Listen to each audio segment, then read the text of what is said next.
한 영상에 나온 장면이었습니다. 미국의 한 지방 방송사가 그 상황을 설정해서 몰래카메라 형식으로 찍은 영상입니다. 실험을 한 건데요. 물론 이제 거기에 등장하는 인물들은 다 배우입니다. 엄마와 아이들이 음식점에 가서 이제 음식을 주문합니다. 그 중에 이제 한 아이가 생일이라는 걸 설정하고 주문을 하는 거죠.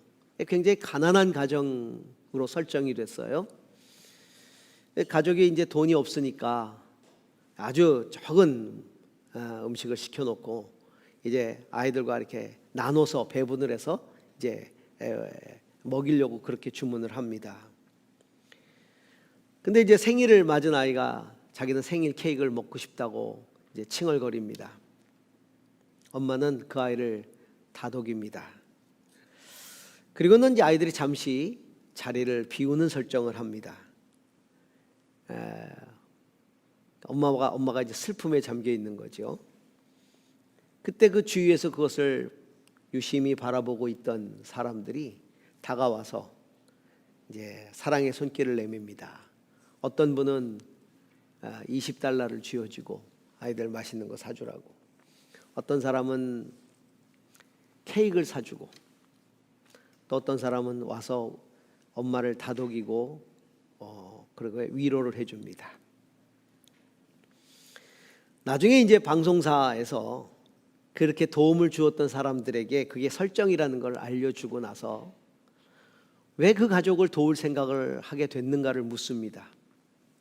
그때 대부분의 사람들이 대답하기를, 나도 어려울 때가 있었고 그때 도움을 입었다. 그때를 생각했기 때문에 나도 남을 돕는 것이 당연하다고 생각이 된다. 거의 대부분이 그렇게 대답을 했습니다.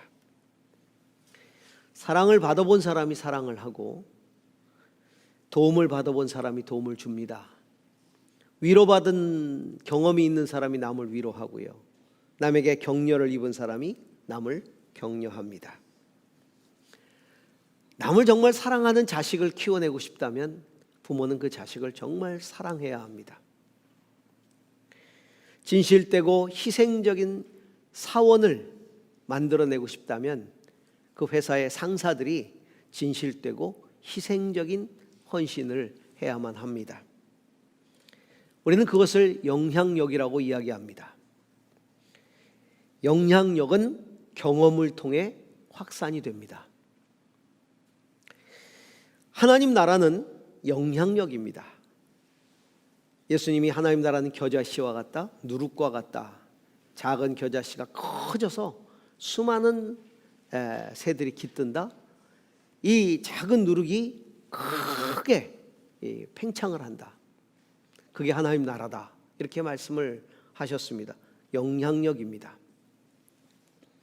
하나님 다스림의 영향력이고, 하나님 사랑의 영향력이고, 하나님 생명의 영향력이고, 하나님의 공의의 영향력입니다. 예수님은 제자들에게 사랑하라는 명령을 내리시면서 이렇게 말씀하십니다. 내가 너희를 사랑한 것 같이, 내가 너희를 사랑한 것 같이 너희도 서로 사랑하라.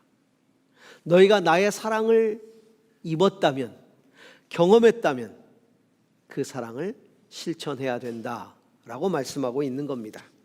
사랑의 영향력을 강조하시는 것이죠. 그렇게 예수님의 사랑을 경험했던 제자들에 의해서 2000년이 지난 지금 문화권이 다르고 시간이 훌쩍 2000년이나 흐르고 역사도 다르고, 그리고 수억 마일리 예수님이 살았던 그곳에서 떨어진 지금 이 대한민국에 나에게까지 예수님의 사랑이 미친 겁니다. 스가랴 선지자는 많은 나라와 많은 민족들이 나도 여호와께 은혜를 구하리라, 나도 여호와께 은혜를 구하리라, 그렇게 결심하고 하나님의 은혜를 찾아서 하나님께 나올 것을 예언했었지요. 그것이 바로 진리가 끼치는 영향력입니다. 교회의 특징, 성도의 특징 가운데 하나는 진리를 전파한다는 겁니다. 진리를 전파하는 영향력, 이게 교회와 성도의 특징입니다. 저도 누군가에 의해서 복음을 들었습니다. 여러분도 누군가에 의해서 복음을 들었을 겁니다. 왜 기독교인들은 그토록 열심히 복음을 전하는 걸까요? 왜 기독교인들은 그토록 신앙을 전수하려고 하는 걸까요? 하나님께서 그렇게 진리의 영향력을 전파하기를 원하시기 때문입니다. 하나님은 이 세상에 세워진 교회와 모든 성도들이 세상 모든 민족을 구원하는 복음을 전파하기를 원하고 계십니다. 그렇게 복음을 들었던 민족들이 자기들도 복음을 세상에 전파하겠다고 나가서 복음을 전파하게 된 것입니다. 우리나라도 복음을 들었던 우리나라 초창기의 성도들이 또 나가서 우리 민족에게 복음을 계속해서 전함으로 이렇게 많은 성도들이 생겨났고 저와 여러분도 오늘 이 자리에 앉아 있는 겁니다. 그런데 그렇게 복음 전파의 은혜를 구하고 그 전파를 실천하려면 우리가 복음 전파에 대해서 제대로 알아야 할 내용이 있습니다. 이걸 알고 전해야 의미 있는 복음 전파가 된다는 겁니다. 오늘 본문은 우리에게 그것을 몇 가지로 이야기해 줍니다. 그 첫 번째는 당신의 백성들을 통해, 언약의 백성들을 통해 모든 민족이, 세상의 모든 민족이 하나님을 알고 경배하게 하시고 그리고 구원의 복을 얻기를 원하신다는 겁니다. 중요한 건 세상의 모든 민족을 향한 하나님의 뜻이라는 겁니다. 자, 오늘 이사야 55장 우리가 읽은 말씀 다시 한번 보겠습니다. 자, 3절부터 5절까지를 같이 읽겠습니다. 너희는 귀를 기울이고 내게로 와서 들어라. 그러면 너희 영원히 살 것이다. 내가 너희와 영원한 언약을 맺겠으니 이것은 곧 다윗에게 베푼 나의 확실한 은혜다. 내가 그를 많은 민족 앞에 증인으로 세웠고 많은 민족들의 인도자와 명령자로 삼았다. 네가 알지 못하는 나라를 네가 부를 것이며 너를 알지 못하는 나라가 너에게 달려올 것이니 이는 주 너의 하나님 이스라엘의 거룩하신 하나님께서 너를 영화롭게 하시기 때문이다. 이 복음 전파의 당위성은 단순히 개인적인 어떤 신앙의 경험을 전하는 데 있지 않다는 것이죠.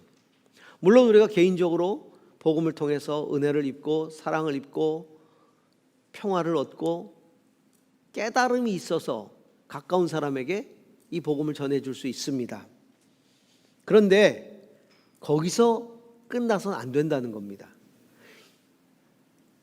복음 전파가 하나님의 온 인류를 구원하시는, 모든 민족을 구원하시는 구속사적 의미가 있다는 것을 알고 복음을 전해야 된다는 것이죠. 큰 그림, 하나님의 큰 그림을 보면서 복음을 전해야 한다는 겁니다. 하나님이 아브라함을 선택할 때, 한 민족을 만드시려고 아브라함을 선택할 때부터 하나님은 아브라함에게 약속을 하셨죠. 내가 너로 복의 근원이 되게 할 것이다. 너로 말미암아 모든 민족이 복을 얻게 될 것이다. 아까 우리 목사님께서 예배 전에 그 임내 시편으로 이야기를 하신 것처럼 하나님께서 복을 베푸시니 땅의 모든 끝이 하나님을 경외하게 될 것이다.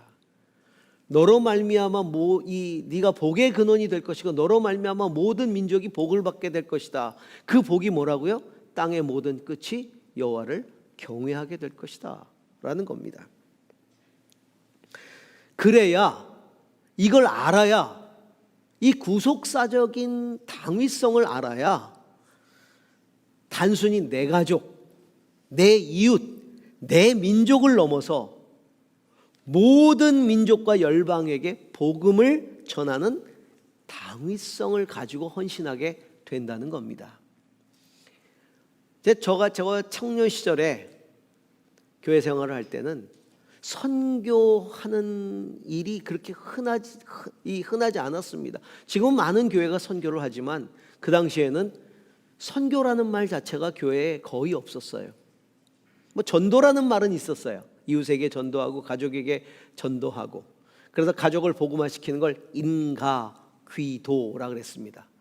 가족을 이끌어서 도로 들어오게 한다. 그래서 기도하시는 분들마다 인가귀도를 위해서 기도했어요. 가족 복음화 매우 중요했습니다. 우리 지역 복음화 매우 중요하게 생각했습니다. 민족 복음화 굉장히 중요하게 생각했습니다. 심지어 북한 선교, 북한의 복음화 위해서 기도했습니다. 근데 문제는 그걸 벗어나지 못했어요.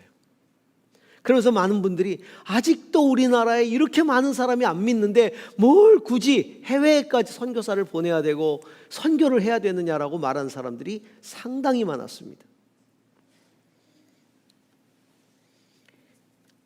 선교적 관점에서의 복음 전파가 이루어지지 않았기 때문입니다. 우리는 복음을 전하되 선교적 관점을 확실하게 가질 수 있어야 합니다.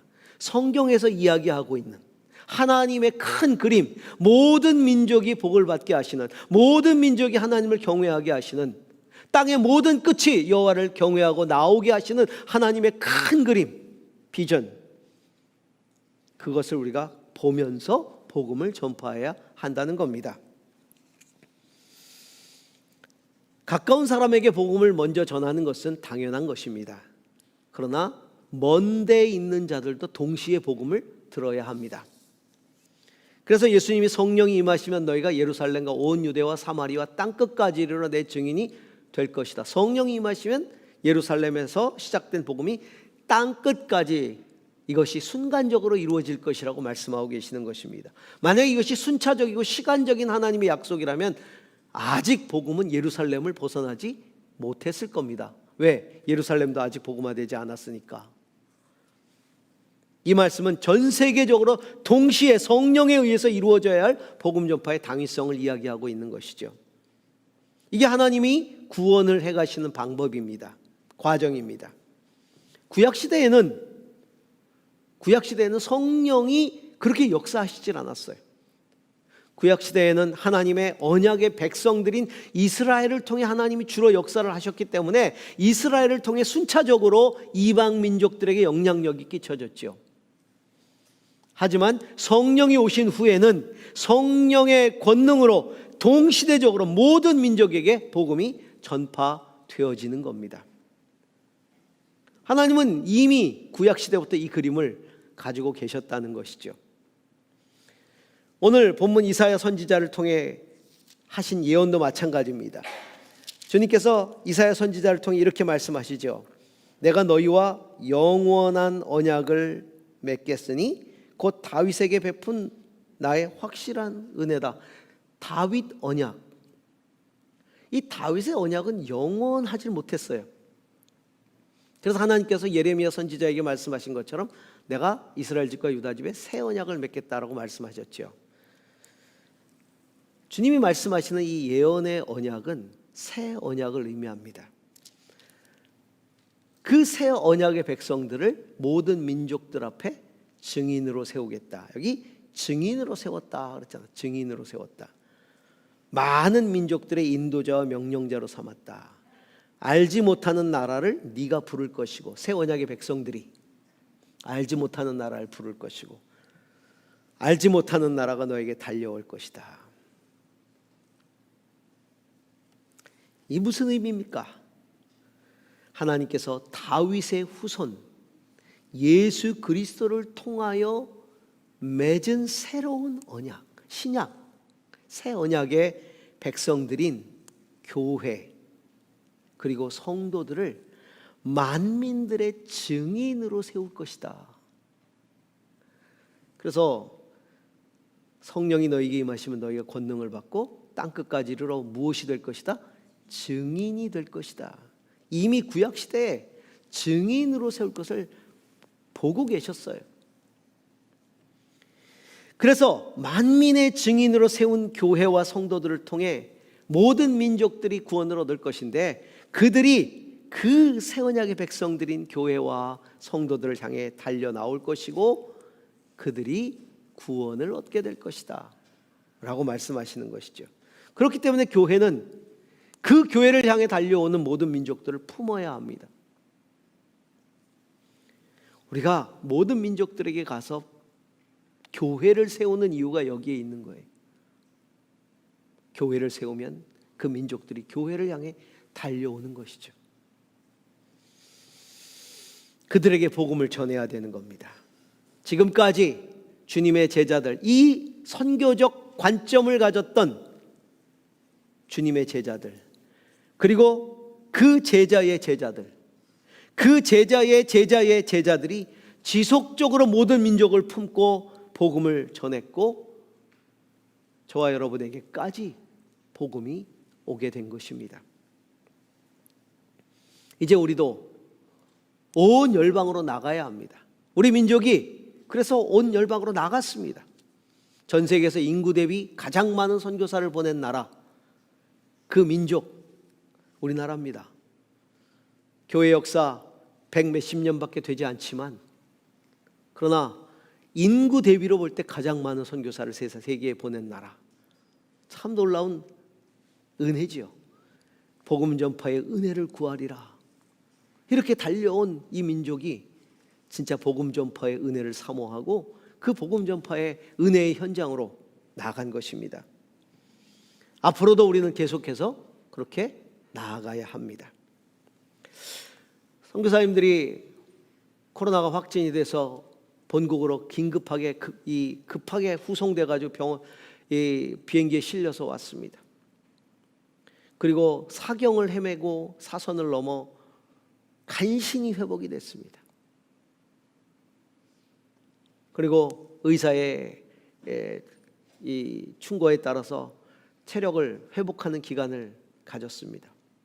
얼마 전에 그 선교사님이 저한테 카톡을 보내왔습니다. 목사님 다시 돌아갈 준비를 이제 시작했습니다. 기도해 주세요. 가야 합니다. 가서 할 일이 너무 많습니다. 너무 일이 밀렸습니다. 제가 그 카톡을 보는데 가슴이 울컥한 거예요. 거기서 죽을 뻔했는데, 거기서 죽을 뻔했는데 다시 가겠다는 거예요. 기도해 주세요. 빠른 시일 내에 나갈 수 있도록. 우리 모두가 모든 민족을 향해 직접 나가지는 못해도 복음을 들어보지 못한 민족들을 품어야 하고 기도해야 하고 선교사들을 보내야 되고 후원해야 되고 기도해야 되고 함께 해야 하는 것입니다. 그 보내는 선교사 아닙니까? 가는 선교사가 있으면 보내는 선교사가 또 있는 겁니다. 그것이 바로 하나님의 완전한 구원의 역사, 그것들을 속히 이루고 주님 오신 날을 앞당기는 일인 것입니다. 마태복음 24장 14절에 우리가 아는데 이렇게 말씀하고 계시지 않습니까? 우리 함께 같이 읽습니다. 이 하늘나라의 복음이 온 세상에 전파되어서 모든 민족에게 증언될 것이다. 그때야 끝이 오리라. 그 끝을 위해서 우리는 모든 민족에게 복음을 전하고 있는 것입니다. 두 번째입니다. 우리가 복음 전파에서 꼭 알아야 될 내용은 이 복음 전파가 교회를 통해 이루어진다는 겁니다. 모든 민족들이 교회를 통해 하나님께 나올 것이고 하나님은 그 교회와 성도를 영화롭게 하실 것이다 라는 겁니다. 오늘 본문 5절 말씀에도 이스라엘의 거룩한 하나님께서 너를 영화롭게 하시기 때문이다. 너를 영화롭게 하시기 때문이다. 왜 많은 백성들이 많은 민족들이 너에게로 몰려올 것인가? 하나님이 너를 영화롭게 하시기 위해서다 라는 겁니다. 세상의 민족들이 하나님께 나와서 하나님을 만날 수 있는 길이 무엇입니까? 그들이 어떻게 하나님을 만날 수 있죠? 교회를 통해 하나님께 나아가는 길을 발견하는 겁니다. 예수님은 당신만이 하나님께 나아가는 유일한 길이고 유일한 생명이고 유일한 진리라고 말씀하셨습니다.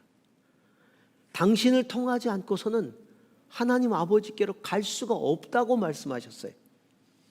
베드로 사도는 그리스도 외에, 예수 그리스도 외에 그 어떤 구원의 이름을 주신 일이 없다라고 선언했습니다. 요한복음 14장 6절을 같이 읽습니다. 예수께서 그에게 말씀하셨다. 나는 길이요 진리요 생명이다. 나를 거치지 않고서는 아무도 아버지께로 갈 사람이 없다. 또 사도행전 4장 12절입니다.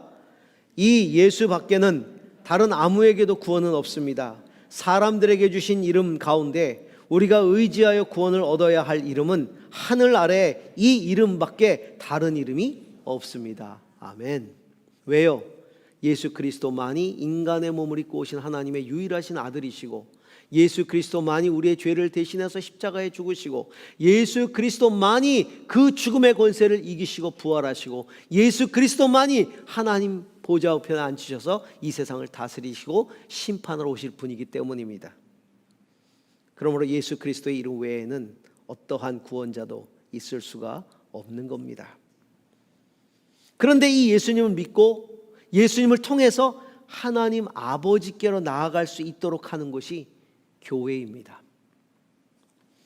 예수님은 당신의 제자들이 너희는 나를 누구라고 생각하느냐 라고 물을 때 주는 그리스도시요 살아계신 하나님의 아들입니다 라고 고백하는 걸 들으시고, 내가 이 고백 가운데 나의 교회를 세우리니, 이 고백하는 성도들을 통해서 나의 교회를 세우리니 음부의 권세, 지옥의 권세가 이기지 못할 것이다 라고 말씀하셨습니다. 오직 교회만이 지옥의 권세를 깨뜨리시고 그 모든 사람들의 영혼을 하늘로 이끌 수 있는 유일한 공동체인 것입니다. 그래서 바울 사도도 그의 편지에서 이렇게 얘기를 합니다. 에베소 3장 9절에서 12절에 바울 사도는 이렇게 썼습니다. 만물을 창조하신 하나님 안에 영원 전부터 감추어져 있는 비밀의 계획이 무엇인지를 모두에게 밝히게 하셨습니다.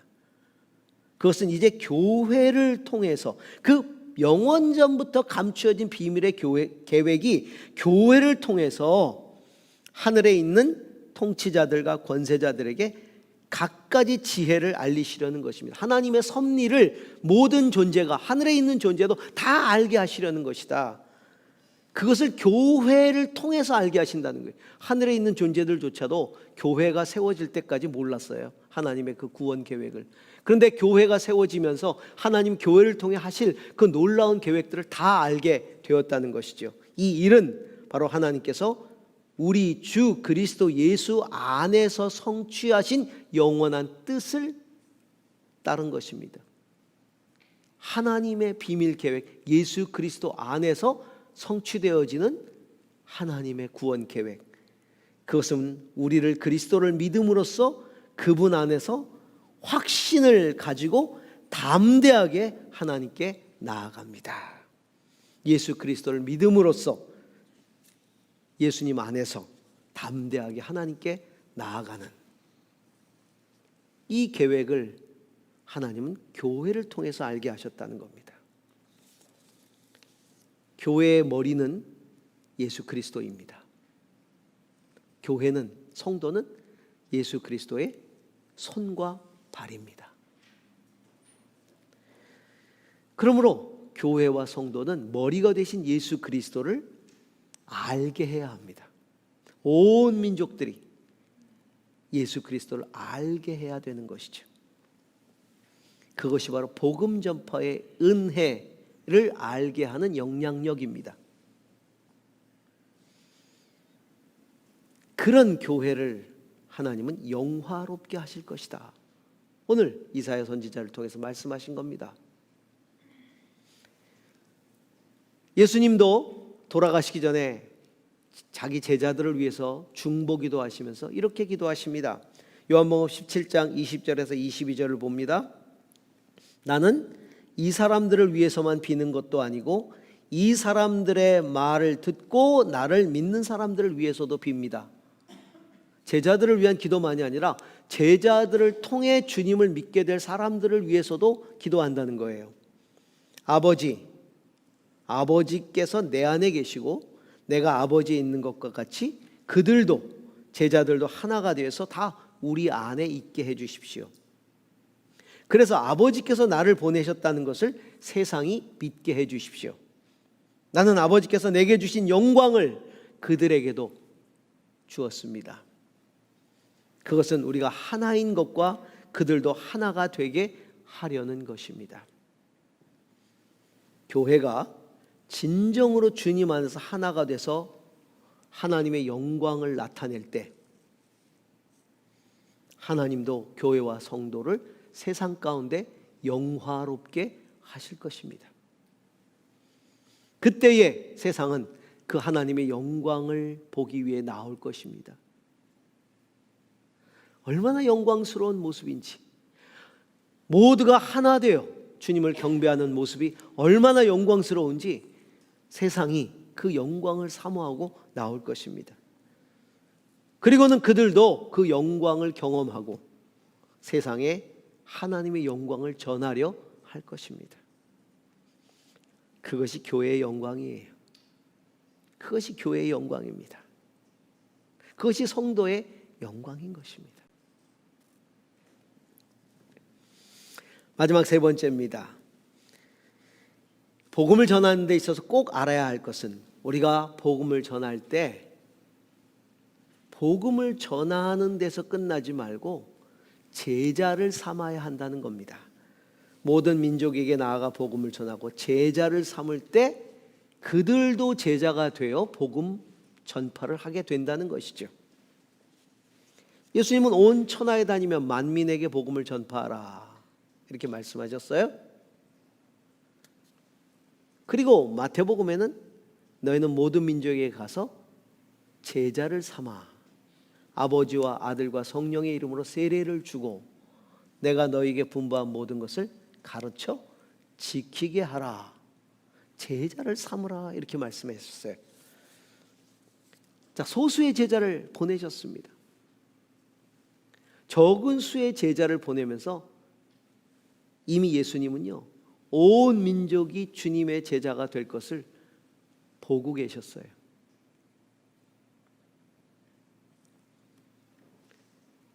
그걸 어떻게 믿을 수 있겠습니까? 그걸 어떻게 볼 수 있겠어요?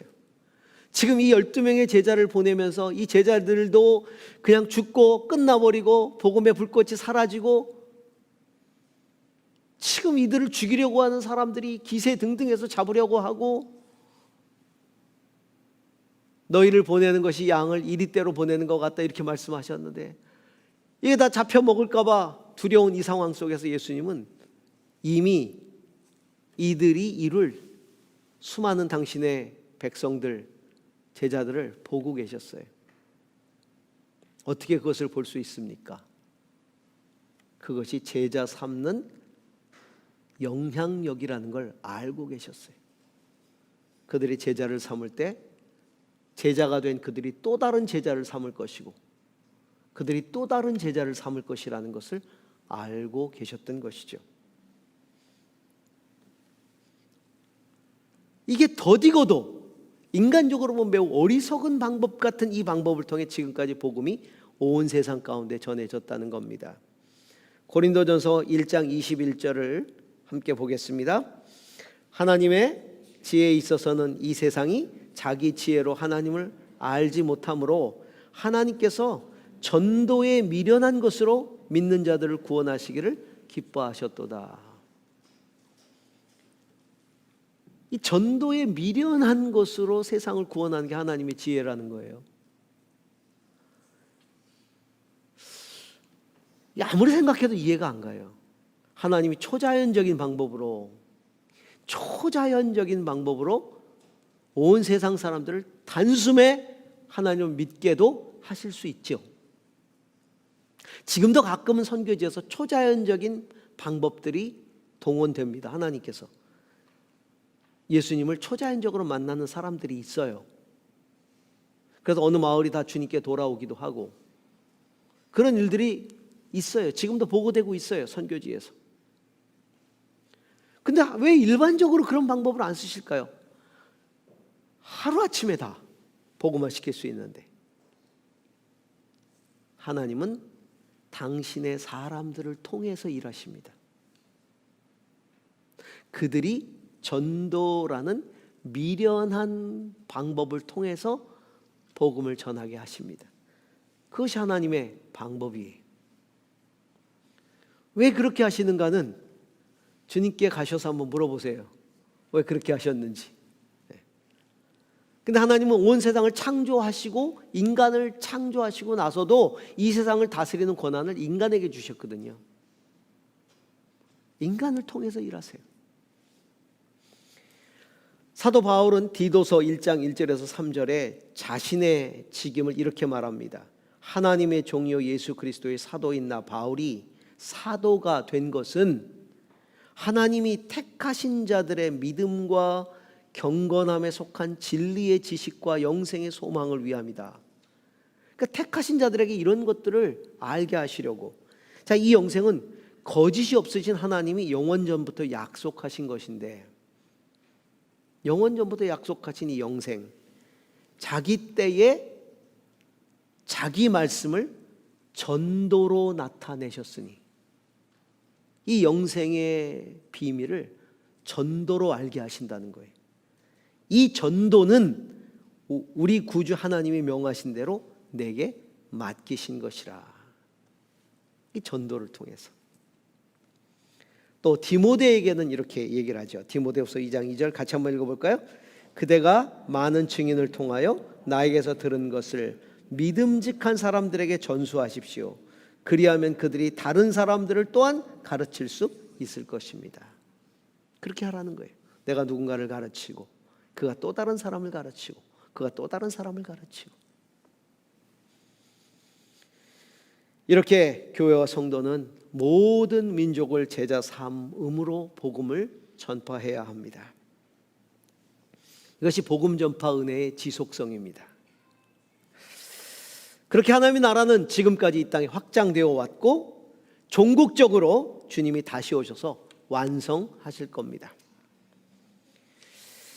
우리 교회와 우리 성도 모두가 진리의 복음을 통해 받은 이 사랑, 그리고 생명, 기쁨, 이 은혜를 성령의 권능으로 온 세상 가운데 다 전하고 그 세상이 또한 복음을 전파하게 하는 복음 전파에 영향력을 끼칠 수 있는 그런 아름다운 교회, 또 아름다운 성도들 다 되시기를 주님의 이름으로 축원합니다. 기도하겠습니다. 하나님,